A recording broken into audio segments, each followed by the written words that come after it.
வாசலை தாண்டி விட்டால் உடனடியாக உங்களுக்கு கவலை வந்து விடுகிறது.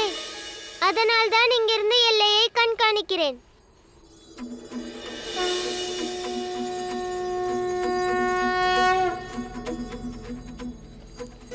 என்ன தாயே இது? எதற்காக உங்கள் முகத்தில் இவ்வளவு சோகம்? சொல்ல போனால் நீங்கள் சந்தோஷம் பட வேண்டும். நம்முடைய எல்லையை நானே குறித்து வைத்து விட்டேன். சரி, எதற்கு இந்த விசித்திரமான எல்லைகள்? இங்கே வா கிருஷ்ணா, நான் சொல்கிறேன், வா.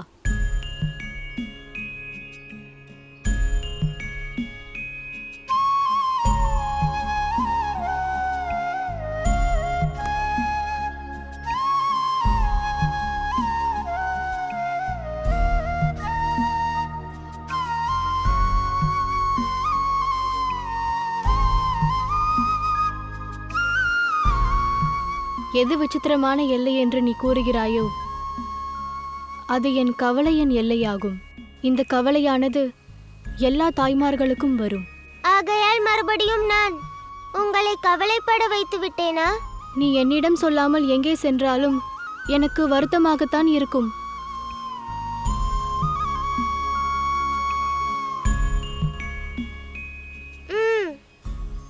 நல்லது தாயே, இனி நான் எங்கு சென்றாலும் உங்களிடம் கூறிவிட்டுதான் போவேன். அப்போதாவது கவலைப்பட மாட்டீர்களே. நீ எங்கிருக்கிறாய் என்பது எனக்கு தெரிந்துவிட்டால் ஏன் வருத்தம் வரும்? மிக அற்புதமான யோசனையை சொல்லிவிட்டீர்கள் தாயே. தாயே, எனக்கு இன்னும் தேவை. வாங்கிக் கொள் கிருஷ்ணா, வயிறார உண்ணு. தாயே, நீங்களும் உண்ணுங்கள். வேண்டாம், எனக்கு வேண்டாம், நீ உண்ணு.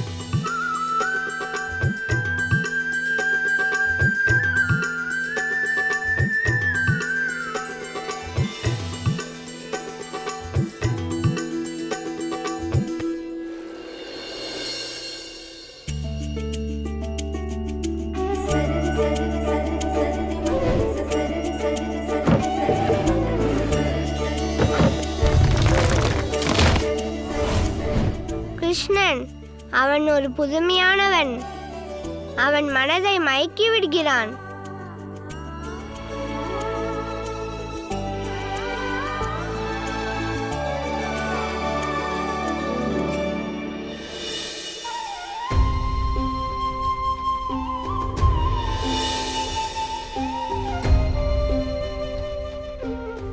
நான் மனதை மயக்குபவன் தான் ராதா.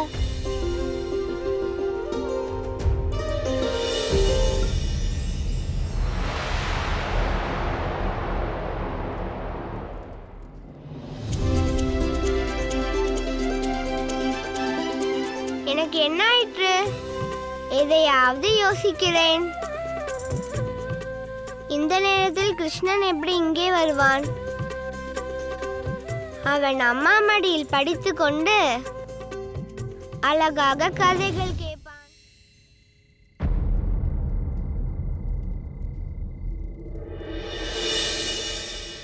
தாயே, விடிந்த உடனேயே நண்பர்களுடன் யமுனை கரைக்கு போய் அங்கு நான் விளையாடலாமா? கூறிவிட்டுதான் போவேன். அப்பொழுதுதானே நீங்கள் கவலைப்பட மாட்டீர்கள். அதனால் தான் நான் கேட்கிறேன். ஆஹா கிருஷ்ணா, விடிந்தவுடனேயே சென்று விடு. ஆனால் இது இரவு நேரமாகும், அதனால் உறங்கிவிடு. தாயே, நீங்கள் மிகவும் நல்லவர்கள். நான் உங்களுக்கு தொல்லையே கொடுக்க மாட்டேன்.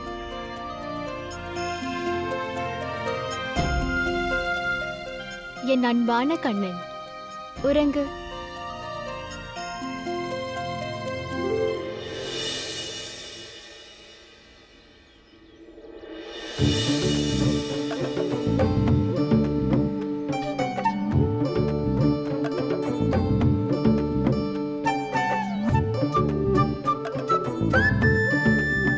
கையில் இருக்கும் பொருளை மெதுவாக வீசவும். அதிக வேகம் வேண்டாம். நீ சொன்னது போல மெதுவாகவே வீசுகிறேன். எப்பொழுது பார்த்தாலும் ஏதோ ஒன்று சொல்லுகிறாய். ராதா சொல்லிவிட்டால் கிருஷ்ணனும் கேட்கத்தான் வேண்டும். கிருஷ்ணன் மெதுவாகத்தான் வீசுவான். ராதா, அதை நீ சரியாக பிடித்து விடு. அது பின்னால் போய்விடக் கூடாது.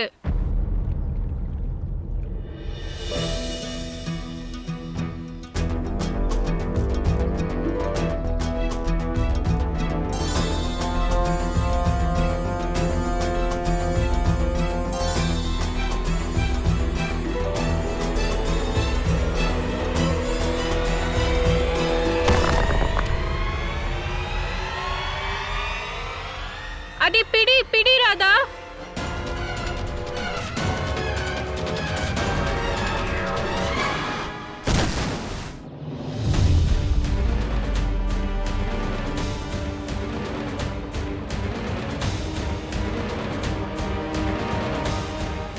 அவ்வளவுதான், எல்லாம் முடிந்து விட்டது. அது அங்கு வசிக்கும் கருணாகம் இடத்தில் விழுந்து விட்டது.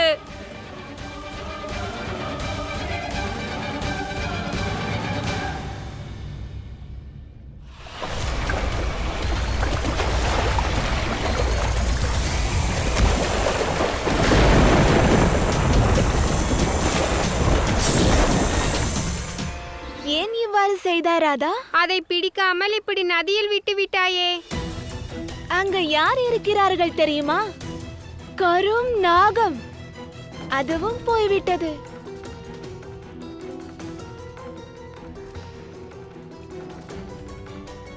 என்ன இது? அதை நீ விட்டு விட்டாய், அதனால் உன்னை எதுவும் கூறக்கூடாதா? ராதாவை சேர்க்க வேண்டாம் என்று நான் அப்பொழுதே கூறினேன். இனிமேல் விளையாட முடியாது.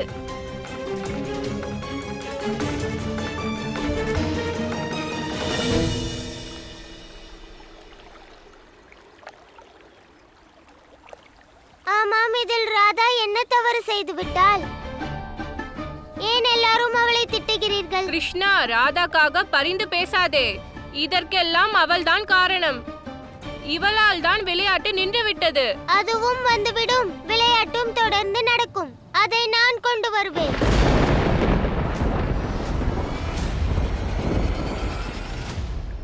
கிருஷ்ணா, அங்கே கருப்பு நாகம் இருக்கிறது. உனக்கு தெரியும் அல்லவா? அது இருந்தால் இருக்கட்டும். ஆனால் நான் இங்கே இருக்கும் பொழுது யாராவது ராதாவை திட்டினால் என்னால் பொறுத்து கொள்ள முடியாது. நான் அதை கொண்டு வந்தே தீருவேன். ராதா செய்த தவறை கிருஷ்ணன் திருத்தி விடுவான். வேண்டாம் வேண்டாம் கிருஷ்ணா, நீ போகாதே. இதற்கெல்லாம் அவசியமே கிடையாது.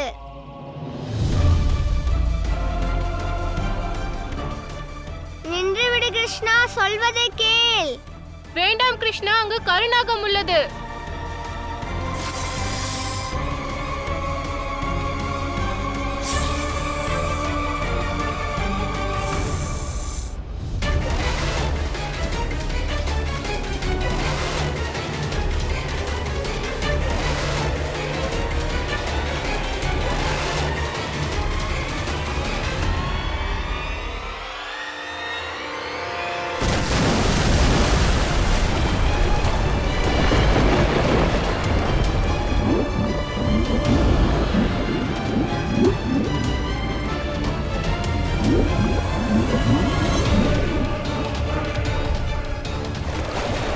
கிருஷ்ணன் இவ்வாறு செய்திருக்க கூடாது.